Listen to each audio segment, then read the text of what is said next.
අද අපි කියල දෙන්න දන්නේ Microsoft Word පාවිච්චි කරලා ඔයාගේ විස්තර තියෙන කිව්වාරයක් ලේසියම අදාගන්න කොහොමද කියල මුලිම වර්ඩ කෝපන් කරගත්තා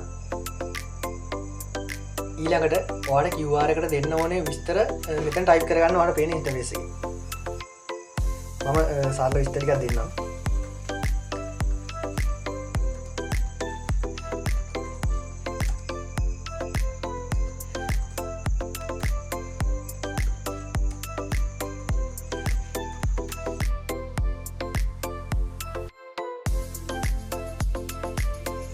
ඊළඟට ඔයාට කිව්වාර එකේ පෙන්න්න ඕන විස්තටික ටයිප් කල ඉවරනාට පස්සේ ඒ ටයිප් කරු තන උඩිම මෙන්න මේ විදිහට ටයිප් කරන්න ඩිස්ප්ලේ බාකෝඩ් ඊළඟට එක ටයිප් කල ඉවරණ තැන ඩබල් කොටේෂන් දාන්න ඕනේ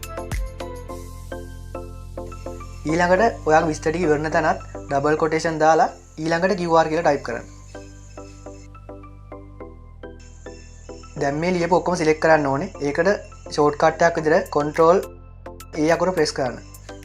ඊළඟට කොන්ට්‍රෝල් එකයි F9 එකයි කලික් කල්ලා ඔයාට මේ ඔක්කම සංගල වරහන් දෙකක් ඇතුළ දාගන්න පුළුව